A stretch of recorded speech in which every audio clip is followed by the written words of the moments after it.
j'abandonne le champ, ça ne va jamais rien donner. J'abandonne le champ, ça ne va rien donner. Si vous voulez savoir pourquoi je parle en ces termes, restez scotchés du début jusqu'à la fin de cette vidéo. Agriculteur moderne. Vous êtes prêts? Ben, let's go.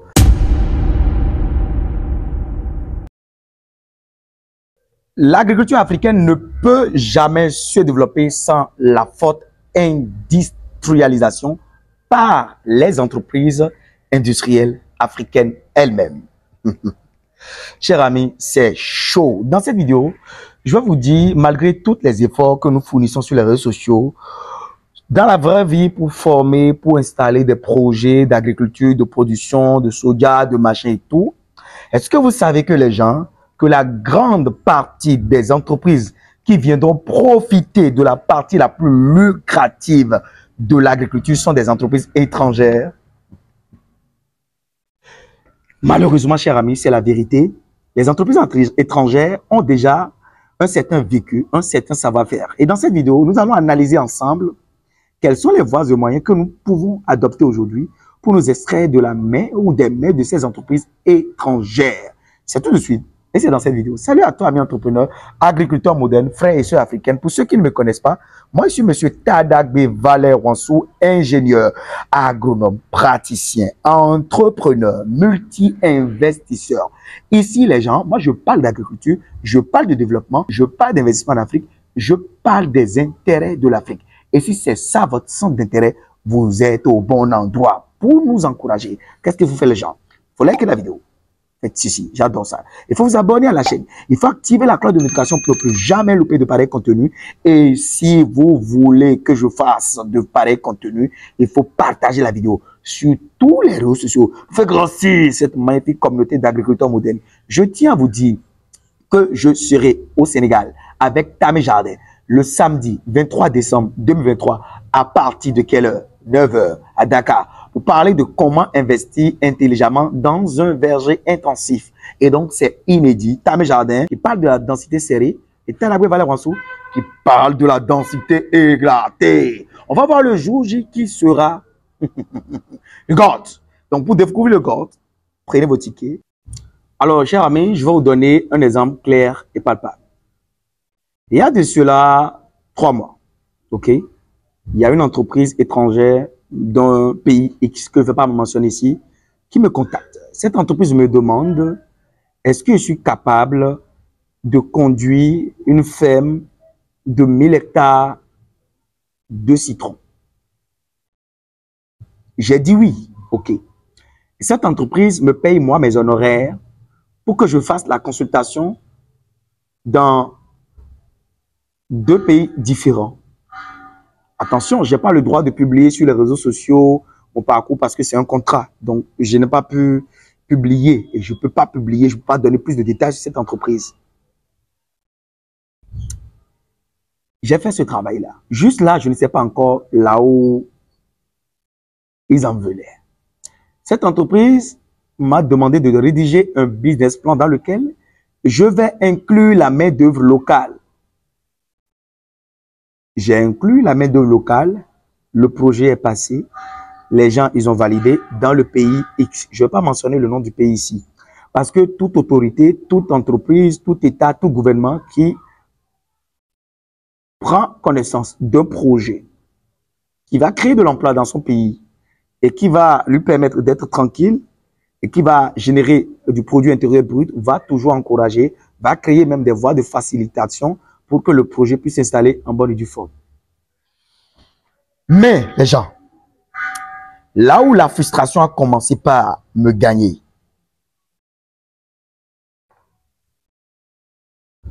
figurez-vous que le PDG de cette entreprise n'est même pas africain. Il ne m'a jamais vu. Il connaît mon nom. Et c'est ce que j'ai fait. J'ai fait le travail du début jusqu'à la fin. Et c'est après avoir signé tous les papiers, fait tout ça là, on va gérer la ferme, tout ça, que je découvre à la limite, je dis bien, que je découvre à la limite que, malheureusement, ces fruits seront seulement produits dans le pays X. Le citron. Et qu'est-ce qu'ils veulent en faire? Ils veulent utiliser les zestes de citron pour créer de l'essence de citron. Ils veulent l'utiliser pour créer un parfum bio à base de citron. Et quand j'ai fait mes enquêtes, j'ai vu que les parfums à base de zeste de citron sont les parfums les plus bénéfiques, l'un des plus recherchés, les plus chers. Ils veulent aussi produire une autre fleur qu'on appelle le jasmin. Dans ce même projet-là, en association avec le citron. Moi, j'ai déjà pris mon argent, je dois travailler. Et vous savez ce qui m'a choqué la dernière fois? Quand je vois à la télé le gouvernement de ce pays faire une publication sur son compte Twitter pour annoncer que, voilà, qu'ils veulent révolutionner l'agriculture, ils veulent changer le paysage agricole de leur pays en faisant d'abord, dans sa première tranche, 1000 hectares de citron et après 2000, 3. Or, ce n'est pas pour eux, ce n'est même pas pour le pays, c'est pour une multinationale qui est dans un domaine cosmétique et dans l'agroalimentaire, qui va utiliser le jus de citron pour fabriquer des jus avec la main-d'œuvre locale et envoyer ce jus-là à l'étranger.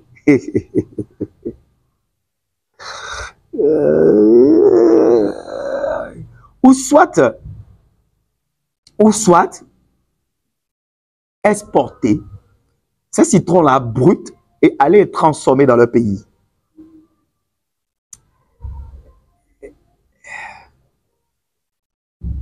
Vous allez voir que juste là, il n'y a pas de problème normal.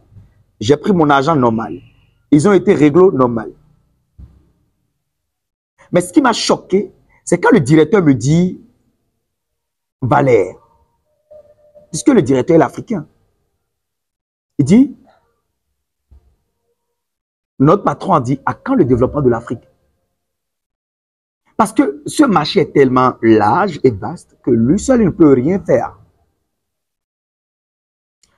À quand réellement le développement? Si chaque chose que nous devons faire, c'est toujours les autres qui viendront nous terminer ça. Si chaque chose que nous faisons dans notre vie, ce sont les étrangers qui viendront toujours nous terminer ça. Il est vrai, les gouvernants ou les politiques africaines, ou bien nos présidents, les gouvernements des pays africains font beaucoup d'efforts. Attention, il faut le reconnaître. Mais la plupart des entreprises qui viennent faire des transformations significatives, soit des États-Unis, soit des pays européens, soit de l'Asie. Le seul secteur qui permet de développer un pays, un continent, une nation, un projet, c'est le secteur de la transformation agroalimentaire, c'est le secteur de l'industrie. Et vous voyez aujourd'hui que l'Afrique est très peu industrialisée, ok? Quand je prends par exemple la production des mangues, hein? Vous voyez des jus de mangue, non? Des marques étrangères. Ces mangues sont produites où? En Afrique. Ces fruits-là sont achetés, envoyés en Europe, et puis voilà, hop là, transformés, maintenant en jus de mangue, qui reviennent dans les rayons de Carrefour, Erevan, en tout cas les grands surfaces, les casinos, tout ça. Je prends par exemple l'ananas du Bénin. L'ananas du Bénin, si on a la chance de vendre cet ananas à l'étranger, on est fier. L'ananas du Bénin, ça fait partie des ananas, ça fait partie des meilleurs ananas au monde. Mais pour avoir vécu au Bénin, pour avoir cherché énormément, j'ai vu que finalement, que nous les Africains, nous sommes relayés au second rang et que nous, sérieusement, pour qu'on nous prenne au sérieux, on va seulement aller creuser dans le champ. Non, non, non, non. Ce n'est pas seulement aller creuser dans le champ. Ce n'est pas creuser dans le champ. Il faut que nous créions nos propres entreprises. Même quand on parle, par exemple, je prends le cas du Bénin, quand on parle de la zone industrielle du Bénin, Mais vous pensez que le gouvernement va interdire à un investisseur X de venir installer son industrie, son usine là? Non. Mais ça arrange le gouvernement, puisque ça va payer des impôts, ça va créer de l'emploi. Mais est-ce que ces entreprises nous appartiennent réellement à nous, Africains? Est-ce que ces industries-là nous appartiennent? Encore, si l'industrie, par exemple, de la transformation des tissus, voilà, des cotons en tissu appartient à l'État béninois ou bien à un Béninois, je serais encore fier. Il nous reste encore du chemin à faire. Le Bénin est un pays producteur de coton. Le Bénin est un pays producteur de soja. Mais nous achetons toujours, nous importons des producteurs de soja pour faire la provende de nos volailles, la provende de nos ruminants, de nos bovins.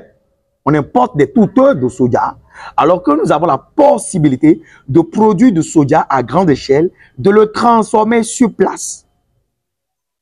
Et je suis sûr que si on va à Glodjibé, il y a déjà des industries ou bien des entreprises étrangères qui vont venir installer leurs usines à Glodjibé, ou ça peut être béninois, si c'est béninois, je suis content, pour transformer pour le bonheur de leur entreprise, de leur pays. Parce que ces entreprises ne nous appartiennent pas. C'est leurs capitaux. On travaille pour eux dans notre pays. Alors qu'ils sont très peu nombreux à travailler pour nous chez eux. Et donc, la différence, elle est énorme.